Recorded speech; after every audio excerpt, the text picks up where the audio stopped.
आइए हम वहीं से जहाँ पे हम लास्ट थे, जब हमने देखा था कि यीशु मसीह की मृत्यु में एक बहुत बड़ा हाथ, एक बहुत बड़ी भूमिका अंधे अगुओं की भी थी। उन अगुओं की जिन्हें परमेश्वर ने अपनी भेड़ों की चरवाही के लिए रखा था, लेकिन वह अपनी महिमा कर रहे थे, न कि प्रभु की। और प्रभु आज के समय में भी उनके वचन के द्वारा हमें प्रकाशित करते हैं, हमें एनलाइटन करते हैं कि हमें किन किन तरह के लोगों से आज बचे रहना है, किन किन लोगों के उन लोगों से हमें उन खोई हुई भेड़ों के समान नहीं, परंतु उन लोगों के समान बनना है जो परमेश्वर की ओर उनकी दंडवत करे, उनकी उपासना करते रहे, उस हर एक काम जो करे वह उसकी महिमा में करे और भरमाई ना जाए, चौकस रहे। और मत्ती 12:14 में लिखा है, तब फरीसियों ने बाहर जाकर उसके विरोध में सम्मति की कि उसे किस प्रकार नष्ट करें। मरकुस 14 अध्याय उसके पहली आयत में लिखा है, 2 दिन के बाद फसह और अख़मीरी रोटी का पर्व होने वाला था। प्रधान याजक और शास्त्री इस बात की खोज में थे कि उसे कैसे छल से पकड़कर मार डालें। और जी हाँ, यही लोग हैं जो बिल्कुल वचन में निपुण है, जिन्हें वचन का सबसे ज्यादा ज्ञान है, वह अति ज्ञानी लोग हैं। और वही उससे जो एलिया, जो बाइबल में लिखा था, जो पुराने नियमनामे में भविष्यवाणी की गई थी, उसके विषय में उसे छल से पकड़ना पाने की बातें और उनकी योजना रच रहे हैं। पहला कुरिन्थियों 2:8 में लिखा है, इस संसार के हाकिमों से किसी ने नहीं जाना, क्योंकि यदि वे जानते तो तेजा में प्रभु को क्रूस पे नहीं चढ़ाते। वह उन्हें वचन का ज्ञान तो था, लेकिन उसे पहचान ही नहीं सका। और इसलिए हमने इस टॉपिक का ना अंधे अगुए, जो सब कुछ जानते हुए भी फिर भी वह प्रभु को पहचान नहीं सके। और यदि वह प्रभु को पहचानते तो वह उसे क्रूस कभी नहीं चढ़ाते। यूहन्ना 11:57 में लिखा है, प्रधान याजकों और फरीसियों ने आदेश दे रखा था कि यदि कोई यह जाने कि यीशु कहाँ है तो बताए, ताकि वे उसे पकड़ सके। यही बात होती है जब हम अपनी शारीरिक आंखें और शारीरिक बुद्धि पर विश्वास करते हैं, लेकिन हम अपनी आत्मा में बहुत कहीं नहीं होते। हमारी आत्मिक जीवन जो है वह बहुत ज्यादा ही कम होता है। हम आत्मिकता में नहीं बढ़ते होते, हम आत्मिकता में सामर्थ्य नहीं होते। वे स्वयं ज्ञानी होकर भी अज्ञानी थे। यीशु मसीह ने हमें ज्ञात कराया था, बताया था। और यीशु मसीह क्या कहते हैं इन लोगों के प्रति। मत्ती 23:13 आयत में लिखा है, हे कपटी शास्त्रियों और फरीसियों, तुम पर है, तुम मनुष्य के लिए स्वर्ग के राज्य का द्वार बंद करते हो, न तो स्वयं ही उसमें प्रवेश करते हो, न उसमें प्रवेश करने वालों को प्रवेश करने देते हो। और एक ये बहुत ही इम्पोर्टेंट बात है, क्योंकि यीशु मसीह सब जानते हैं। वे जानते हैं कि उनके विषय में कौन छल की युक्ति कर रहा था और उसके आगे भी क्या होने वाला था। और इसलिए यीशु मसीह उनके वचन के अनुसार हमें एनलाइटन करते हैं। मत्ती 15 उसकी 14वीं आयत में लिखा है, उनको जाने दो, वे अंधे मार्गदर्शक हैं। और अंधा यदि अंधे के मार्ग दिखाए तो दोनों ही गड्ढे में गिर पड़ेंगे। और आज इसलिए बाइबल हमें सावधान करती है लोगों से कि क्योंकि तुम्हें भी यदि वचन का ज्ञान नहीं है तो तुम उनके बहकावे में आ जाओगे, जो स्वयं ही पहले से अंधे हैं। और यदि अंधे को मार्ग दिखाएगा तो वे दोनों ही नष्ट हो जाएंगे, उस गड्ढे में गिर पड़ेंगे।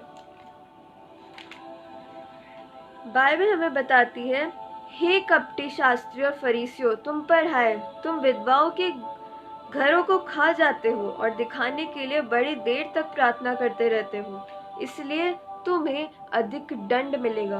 और इसीलिए आज जो कोई भी आपके सामने आपको वचन का प्रचारक रूप में आपके सामने आता है, उससे ज्यादा थरथराने और कांपने की जरूरत है, क्योंकि बाइबल हमें बताती है कि उससे ज्यादा दंड मिलेगा। और आज हम अपने आसपास कई ऐसी संस्थाएं देख रहे हैं जो कि बाइबल से विरुद्ध जो है अपनी थियोलॉजी, अपनी डॉक्ट्रिन्स और अपने विचारधाराओं को स्पष्ट करती हैं। और इसीलिए बाइबल उनके विषय में हमें बताती है कि तुम्हें दुगना दंड मिलेगा, तुम दुगने दंड के भागी हो। आगे यीशु मसीह कहते हैं, हे कपटी शास्त्री और फरीसियों, तुम पर हाय, तुम पुदीने और सौंफ और जीरे को 10वां तो देते हो, परंतु तुमने व्यवस्था की गंभीर बातों को अर्थात न्याय और दया और विश्वास को छोड़ दिया है। चाहिए था कि इन्हें भी करते रहते और उन्हें भी ना छोड़ते। और यहाँ पे यीशु मसीह हमें बताने की कोशिश कर रहे हैं, वह सब लोग जो कायदे कानून नियम के पीछे भागते हैं और परमेश्वर को अपने मन से दूर रखते हैं, वे सिर्फ सांसारिक दिखावे के लिए अपने जीवन को जीते हैं। और यहाँ पे यीशु मसीह हमें बता रहे हैं कि कितनी बड़ी बात, तुम सब कुछ कर रहे हो, लेकिन जो असलियत है, न्याय और दया, अगर वह तुम्हारे जीवन में नहीं है, तो तुम यीशु मसीह परमेश्वर को कैसे प्रश्न कर पाओगे। इन आज्ञाओं को मानने के अलावा होना चाहिए था कि तुम इन्हें भी मानते, तो क्या ही भला होता।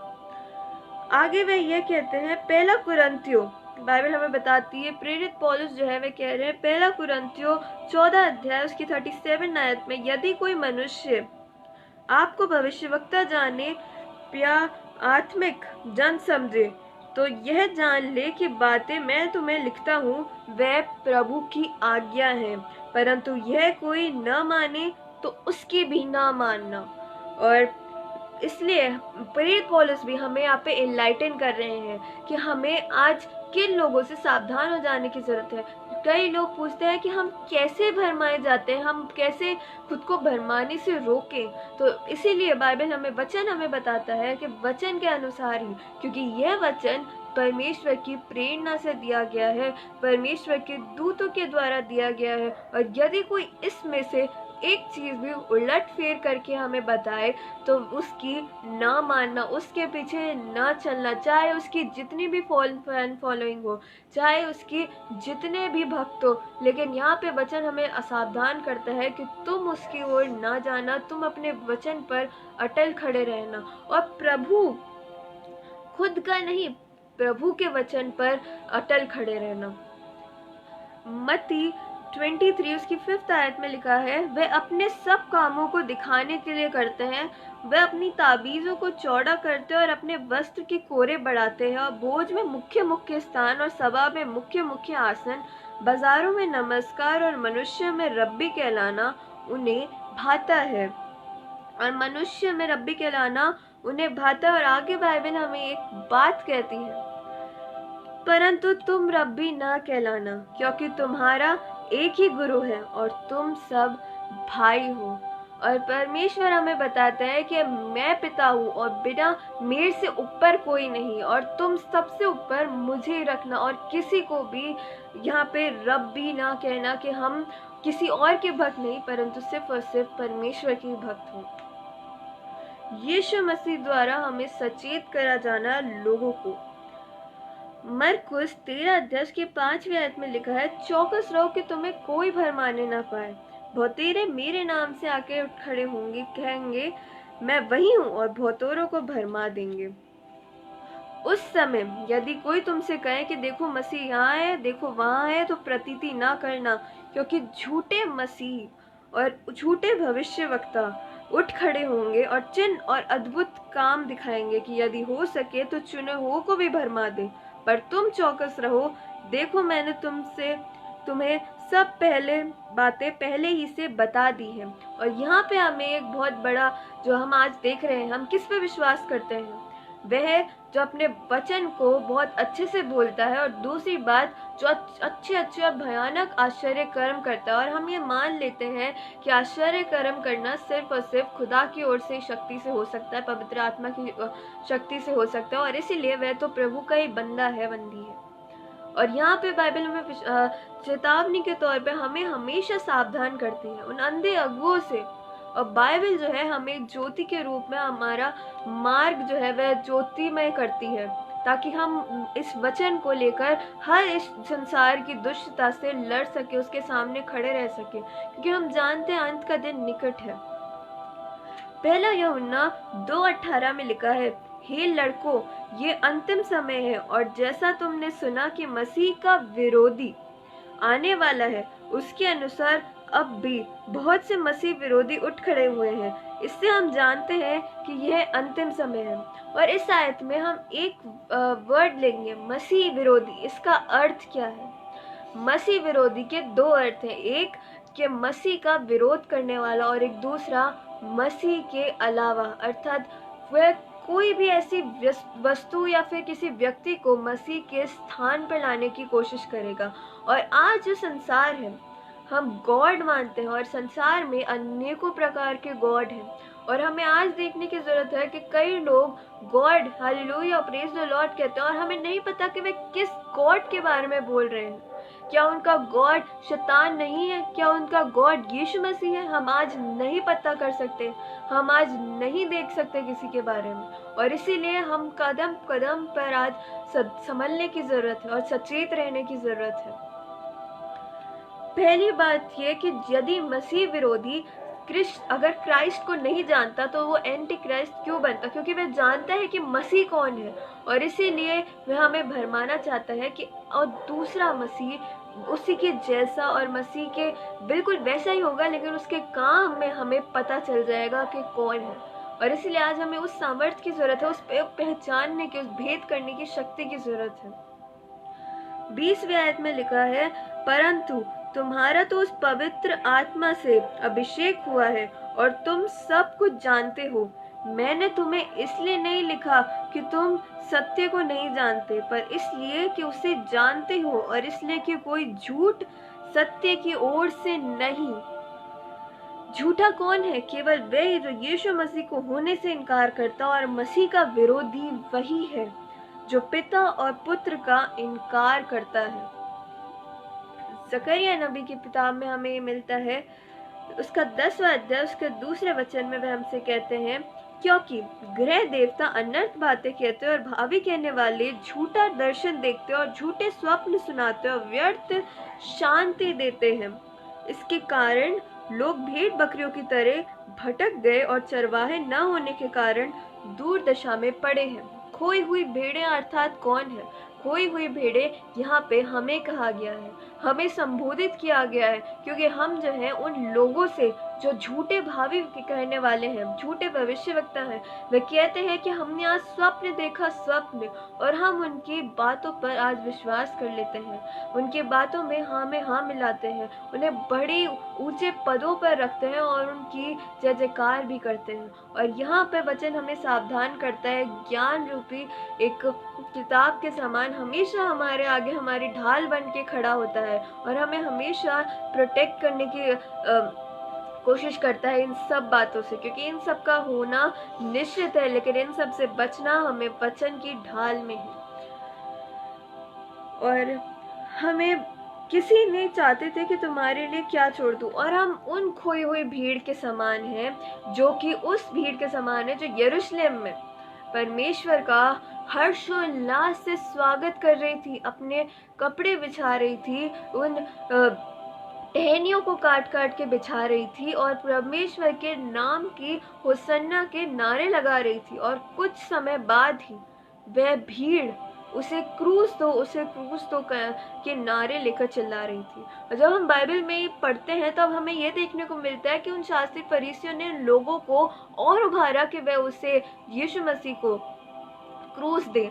और जब वहां पे पिलातुस ने पूछा कि बरब्बा को छोड़ूं या यीशु मसीह को, तब उन्होंने क्या कहा? उन्होंने कहा बरब्बा को छोड़ दे और यीशु को क्रूस दे। आखिर उस भीड़ को क्या हुआ? वह खोई हुई भेड़ों के समान क्यों अपने, जब वह जानती थी कि उनका चरवाहा कौन है, फिर भी वह क्यों तितर बितर हुई? हम पढ़ते हैं यूहन्ना 5 उसकी 43 में लिखा है, मैं अपने पिता के नाम से आया हूँ और तुम मुझे ग्रहण नहीं करते, यदि अन्य कोई अपने ही नाम से आए तो तुम उसे ग्रहण कर लोगे। और आज के इस युग में हम यही देख रहे हैं, हर एक व्यक्ति जो स्वयं की बढ़ोतरी, स्वयं की डॉक्ट्रिन, स्वयं के रूल्स और स्वयं की बातें लेकर आते हैं, हम उसे बहुत आसानी से ग्रहण कर लेते हैं। और वह व्यक्ति यीशु मसीह जो हमारे लिए स्वर्ग का राज्य लेकर आया, हमने उसके साथ किस तरीके का व्यवहार किया और बर्ताव किया। खोई हुई भेड़ें, इफिसियों 4 उसकी 14 आयत में लिखा है, ताकि हम आगे को बालक न रहें, जो मनुष्य की ठग विद्या और चतुराई से उनका भ्रम की युक्तियों के और उपदेश के हर एक झोंके में उछाले और इधर उधर घुमाए जाते हो, वरन प्रेम में सिधाई से चलते हुए सब बातों में उसमें जो सिद्ध है मसीह में बदलते जाएं, बढ़ते जाएं। और हमें आज यही करने की ज़रूरत है कि हम मसीह में बढ़ते जाओ। मसीह में हम कैसे बढ़ेंगे? जब हम मसीह के उन वचनों पर अपने कान लगाएंगे, अपनी आत्मिक आंखों से उन्हें देखेंगे, अंधे ना बने और ना खोए रहें। यहाँ पे वचन का जो प्रकाश है हमें मिला है और हम इसे अपने साथ हमेशा रखें और इसे अपनी बुद्धि में हम अपनी समझ से समझें, ना कि इसे रटने के काम में लाएं। हम आज देखते हैं हमारी टीचिंग जो है वह दया न्याय के बदले हम कैसे किसी को बदला दें, हम कैसे किसी को नीच बनाएं, उसमें परिवर्तित होती जा रही है। हमें झूठे यीशु या शैतान, झूठे भविष्यवक्ता, उन सब से आज सावधान हो जाने की जरूरत है। दूसरा, और हमें आज यह भी देखने की जरूरत है कि कई लोग आज यूनिटी की बात करते हैं। वे सब कहते हैं कि सारे भगवान एक है। ये बाइबल के सरासर खिलाफ है, क्योंकि बाइबल हमें बताती है कि तुम मुझे छोड़ किसी और को ईश्वर करके ना मानना। परमेश्वर जलन रखने वाला परमेश्वर है, और वह हम कैसे कह सकते हैं कि सारे भगवान एक हैं? और यहीं पर हम भरमाए जाते हैं। बड़े बड़े महायाजक जो है वह इस सम्मति में हिस्सा लेते हैं और वह सबके सामने ये कहते हैं, क्योंकि हम जो कर रहे हैं वह हम पीपल प्लीजिंग हो रहे हैं, लेकिन आज हमें गॉड प्लीजिंग हो जाने की जरूरत है। और हमें अपने चाल चलन में अवेयर हो जाने की जरूरत है कि हम किसकी ओर जा रहे हैं, किसकी सुन रहे हैं, किस पर अपना ध्यान चिंतन कर रहे हैं। यिर्मयाह नबी हमें बताता है कि उसका 23वां अध्याय उसके 11वीं आयत में लिखा है, क्योंकि भविष्यवक्ता और याजक दोनों भक्तिहीन हो गए, अपने भवन में मैंने उनकी बुराई पाई है, यहोवा की ये वाणी है। यहाँ पे यिर्मयाह भविष्यवक्ता यह कहते हैं कि प्रभु के भवन में भी उनके याजकों में बुराई पाई जाती है। और धर्मी लोगों को नहीं, संसारिक लोगों को प्लीज करने के लिए वचन कहे जाते हैं। जिनको खुदा का भय मानना चाहिए वे आज लोगों का भय मांग रहे हैं, और उन अंधे अगुओं से हमें सचेत हो जाने की जरूरत है। और हमें 16वीं आयत में वह बताते हैं, सेनाओं के यहोवा ने तुमसे यूं कहा है, इन भविष्यवक्ताओं की बातों की ओर जो तुमसे भविष्यवाणी करते हैं कान मत लगाओ, क्योंकि ये तुमको व्यर्थ बातें सिखाते, ये दर्शन का दावा करके यहोवा के मुख की नहीं अपनी ही मुख की बातें करते हैं। और परमेश्वर ये कहता है, मैंने इन भविष्यवक्ताओं की बातों को भी सुनी है जो मेरे नाम से यह कह के झूठी भविष्यवाणी करते हैं, मैंने स्वप्न देखा है, स्वप्न। जो भविष्यवक्ता झूठ मूठ की भविष्यवाणी करते और अपने मन में छल के भविष्यवक्ता हैं, यह बात कब तक उनके मन में समाई रहेगी? दूसरा कुरिन्थियों में प्रेरित पौलुस हमें बताना चाहते हैं 5वां अध्याय 13वीं आयत में, यदि हम बेसुध हैं तो परमेश्वर के लिए, और यदि चैतन्य हैं तो तुम्हारे लिए। इसलिए यदि कोई मसीह में है तो वह नई सृष्टि है, पुरानी बातें बीत गई, देखो सब नई हो गई है। और यहाँ पे प्रेरित पौलुस हमसे कह रहे हैं कि हम बेसुध हैं, हम खोए हुए हैं, हम सो रहे हैं, हम अंधे हैं। क्यों? किसके लिए? मसीह के लिए। और यदि हम चैतन्य हैं, अवेयर हैं, तो वह किसके लिए? तुम्हारे लिए, अर्थात मनुष्यों के लिए। और आज हमें एक चेतावनी के तौर पे हमें ये मिल रहा है, देखने को मिलता है। और हमें यहाँ भी यह कहा जा रहा है कि तुमने, हमें बड़ी बड़ी महासभाओं में ऐसे उपदेशकों ने हमसे कहते हैं कि तुम्हें उद्धार मिल चुका है, हम उद्धार पा चुके हैं, हम उद्धार के बिल्कुल द्वार पर पहुंच चुके हैं, यीशु मसीह हमें उद्धार देने ही तो आए थे और हमें उद्धार मिल चुका है। लेकिन यह सरासर भरमाने की बात है। बाइबल हमसे कहती है कि, और हमें आज यह देखने की जरूरत है कि हमें उद्धार पाना कैसे है। हमें आज यह सीखने की जरूरत है कि हमें आखिर हम कैसे उद्धार पाएं। हमें उद्धार मिला है, नहीं मिला, ये परमेश्वर की इच्छा, परमेश्वर की योजना है, लेकिन हम उसे कैसे पाएं, आप सिर्फ हमें यह बताइए। हमें आगे चलकर यहाँ पे लिखा है नई सृष्टि। नई सृष्टि होने का क्या मतलब है? यदि अब मैंने अपने जीवन में कन्फर्मेशन बैप्टिज्म के दिन एक बार अपने पापों का अंगीकार कर लिया तो मैं नई सृष्टि हूँ। मैंने प्रभु यीशु मसीह को अपना उद्धारकर्ता स्वीकार करा था तो मैं नई सृष्टि हूँ। परमेश्वर का वचन हमें बताता है कि तुम नई सृष्टि हो यदि मसीह में हो।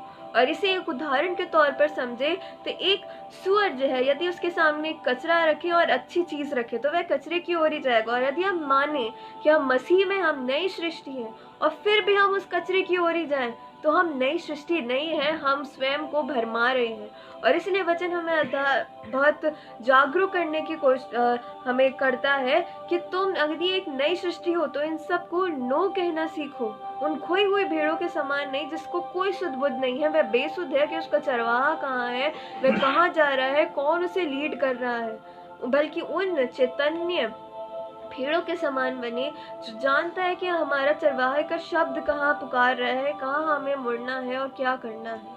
और आज दिन बुरे हैं, न्याय का दिन निकट है। हमें परमेश्वर के सामने खड़ा होने की जरूरत है, ना कि स्वयं को और बिगाड़ने की जरूरत है। क्योंकि हमने प्रभु यीशु मसीह को जब हमने एक और आज वह युग नहीं जब हमने पश्चाताप कर लिया, हमें निरंतर पश्चाताप करते रहने की जरूरत है आज के दौर।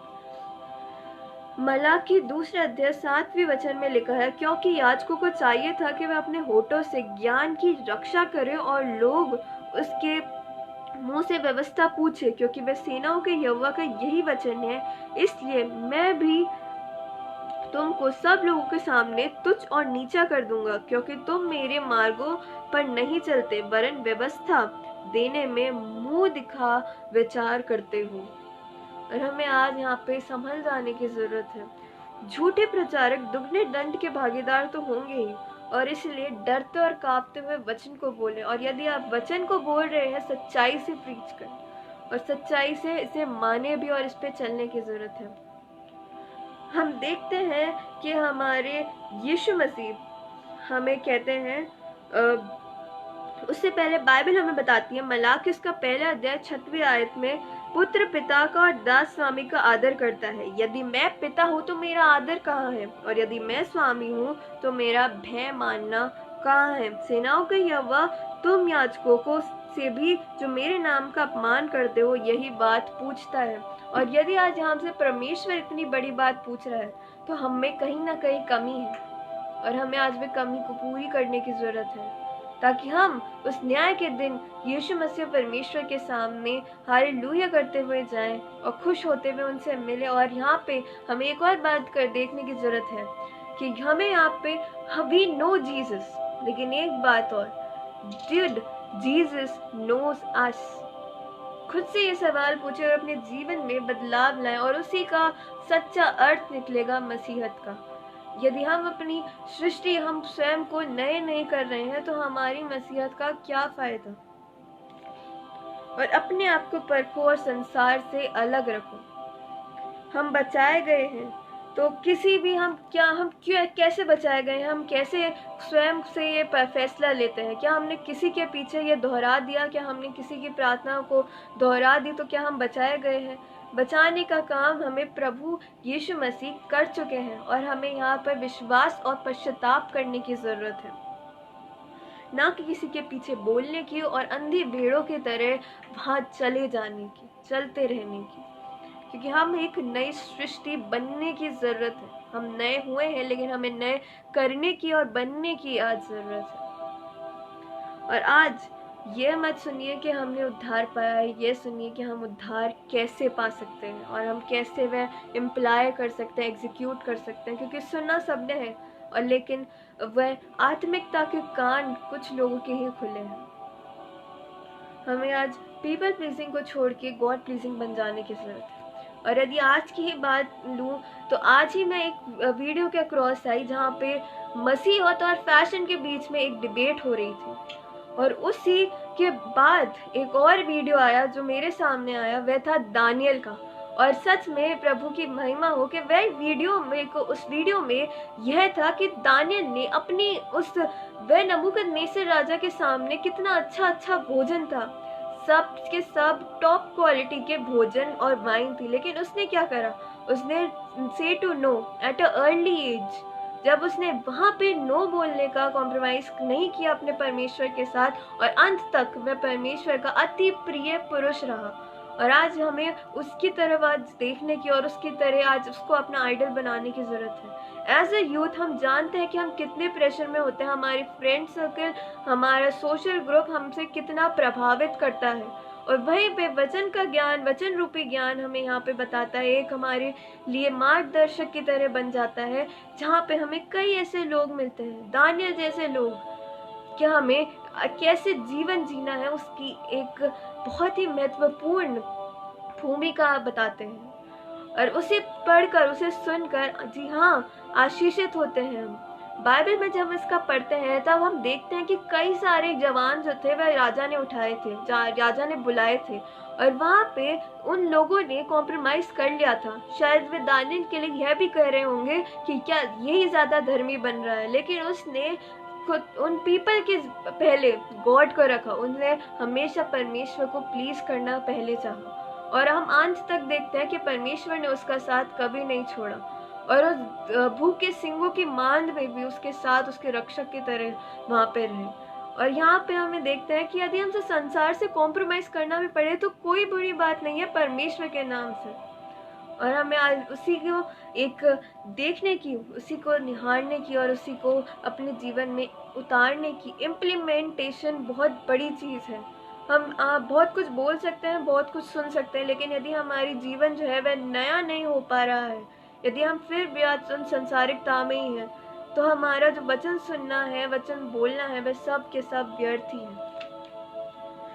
क्योंकि हम अपने दिल का एक छोटा सा हिस्सा यीशु मसीह को दे रहे हैं, लेकिन हमें चाहिए था कि हम अपना पूरे दिल में यीशु मसीह को स्वागत करें और पूरा दिल जो है वह यीशु मसीह को दें, और आगे चल के ताकि परमेश्वर की जो ग्लोरी है वह लॉन्ग टाइम रहे और हमारी भावनाएं जो है वह टेम्पररी रहे। हम अपनी भावनाओं पर कंट्रोल करना सीखा, परमेश्वर की आज्ञाओं पर चलना एज अ परमानेंट अपने जीवन का एक उद्देश्य बना लें, और हमें वचन के आधार पर खुद को अलग कर सके, उन खोई हुई भीड़ों के समान नहीं जिनको कोई सुध बुध नहीं है, वे बेसुध है कि वे किसके पीछे जा रही हैं, कौन उन्हें लीड कर रहा है, परंतु उन चैतन्य भीड़ों के समान जिसे अपने चरवाहे का शब्द सुनाई आ रहा है और वो उसके पीछे चलती है, अर्थात इम्प्लीमेंटेशन, उसकी राह पे चलना, उसके पीछे हो लेना। एक चलने की बात है, वह बोलने की बात नहीं, साथ साथ इम्प्लीमेंट करने की बात। और हम सुधारवादी मसीह बने। सुधारवादी अर्थात हम यदि हमने पाप किया है तो पश्चाताप निरंतर करते जाएं, उस पर विश्वास रखें। परमेश्वर आज के वचन से आप सभी को एनलाइटन करे जिस प्रकार से परमेश्वर ने इस वचन के द्वारा मुझे किया है। और अंत में हम दुआ के साथ इस वचन को समाप्त करेंगे। आइए हम प्रार्थना करें।